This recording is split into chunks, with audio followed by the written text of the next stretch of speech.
Ils maîtrisaient la magie comme personne, avaient établi une société florissante leur permettant de dominer un continent entier pendant plusieurs centaines d'années.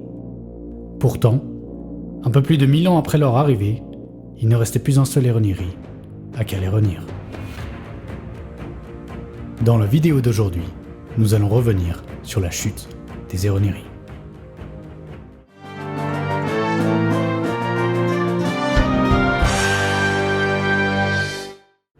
Nous sommes en moins 96.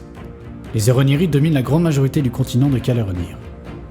Près de 2 siècles de paix ont permis aux Eroniri de développer un certain nombre d'infrastructures au sein de leur territoire, notamment des routes. Pour ce faire, ils utilisent leur main-d'œuvre humaine. Comme expliqué lors de notre dernière vidéo sur les conquêtes Eroniri, ces humains sont importés directement depuis la Terre, puis réduits à l'esclavage, via l'un des 4 portails créés par les Eroniri, et contrôlés chacun par une des 4 familles dirigeantes, Kamenor, Meryem, Astrun et Manassar, au moyen de clés prévues à cet effet. Toutefois, cette période de paix est sur le point de prendre fin. Au sud-ouest de la région de Goenia, la tension monte entre Eroniri de Kalberilae et elfes de l'île Oefira, suite à plusieurs offenses des premiers envers les derniers. Pour éviter que cela s'envenime, les dirigeants Eroniri ordonnent d'offrir un dédommagement aux elfes. Contrariés par cette décision, les Eroniri de Kalberilae refusent d'obéir, estimant qu'ils ne doivent rien aux elfes, et vont même jusqu'à passer leur frustration d'avoir été désavoués par leurs dirigeants sur les elfes, massacrant un village entier. C'en est trop pour les elfes, qui préparent une contre-offensive contre la ville de Kalberilae. Les Eroniri de cette cité, livrés à eux-mêmes, leurs dirigeants ayant décidé de ne pas leur envoyer de renfort, choisissent de battre en retraite. Toutefois, ils décident d'envoyer leurs esclaves humains faiblement armés se battre contre les elfes pour ralentir leur avance. Une décision qu'ils regretteront longtemps. En effet, plutôt que de se battre entre eux, humains et elfes fraternisent, les 2 peuples en ayant assez de l'hégémonie Eroniri et de leur façon de traiter les autres races qu'eux. Les 2 peuples se promettent de ne plus se laisser marcher dessus par les Eroniri, et un mouvement de révolte éclate chez les humains. Les dirigeants Eroniri refusent toujours d'aider leurs sujets. Ils estiment en effet que les elfes ne font que défendre leurs intérêts.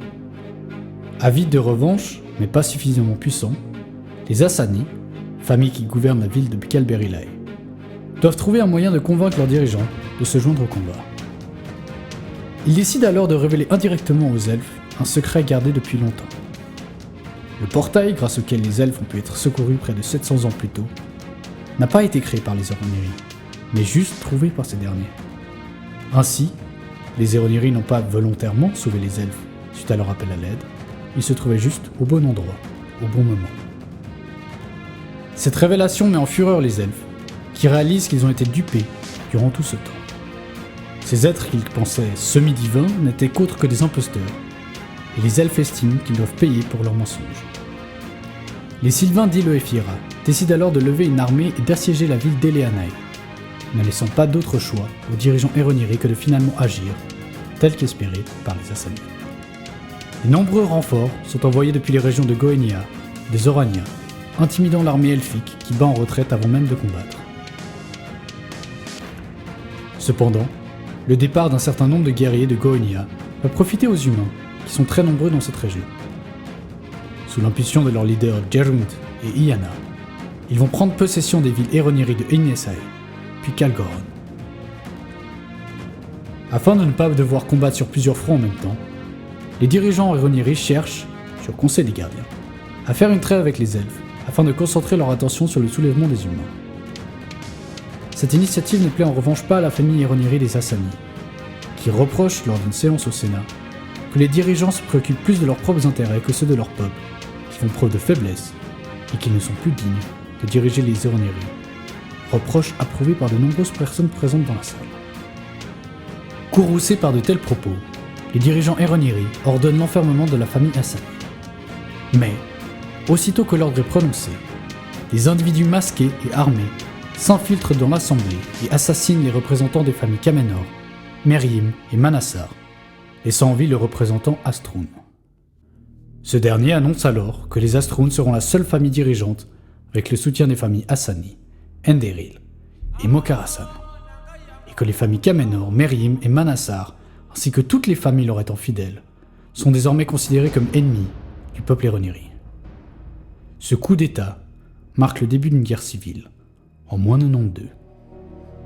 Les Astroun et leurs alliés parviennent à rallier de nombreuses autres familles Eroniri, leur promettant de faire un grand tri afin de restaurer la gloire et la puissance de leur peuple, en supprimant les familles jugées trop faibles et en asservissant les peuples qu'ils estiment inférieurs, tels que les elfes et les humains. Ils dominent alors rapidement les régions de Zorania, la partie est d'Eleanaya, ainsi que plusieurs villes portuaires bordant la Laestratu. En face, leurs ennemis, complètement pris au dépourvu par ce coup d'État, ne sont pas d'accord entre eux sur la position à prendre. La famille Manassar estime qu'une guerre civile ne peut rien apporter de bon, et rappelle la promesse des Eroniri, lors de leur arrivée à Kaleronir, de ne pas répéter les erreurs du passé, soit de s'entretuer et menacer leur existence pour des luttes de pouvoir. Kamenor et Merim sont toutefois déterminés à se battre et récupérer la place qu'ils estiment leur être due. Alors que la guerre civile dure déjà depuis plusieurs années et qu'une issue pacifique semble illusoire, les Manassar proposent alors de fuir vers la terre, proposition suivie par 5 autres familles, Léoren, Meyel, Kihil, Nawani et Garanon. Une fois le portail franchi, ils le referment et transforment la clé, de sorte que le portail ne peut s'ouvrir que lorsque les descendants des 6 familles se seront réunis et auront décidé de revenir à Kaleronir.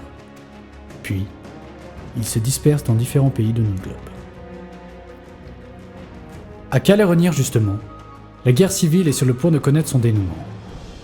Les armées des partisans des Kamenor et Merim, partis de Kadromia, s'apprêtent à affronter les armées des Astroun qui sont en train d'assaillir les elfes d'Amoefira depuis Beteria.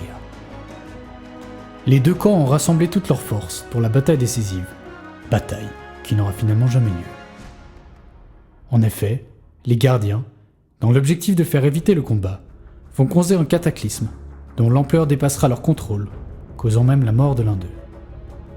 Ce cataclysme va surtout créer une faille au milieu de la forêt d'Amoefira, séparant Beteria de Kadromia, dont le continent dérive vers le sud-ouest, et générer des mouvements soudains de plaques tectoniques, modifiant la géographie de Kaleronir.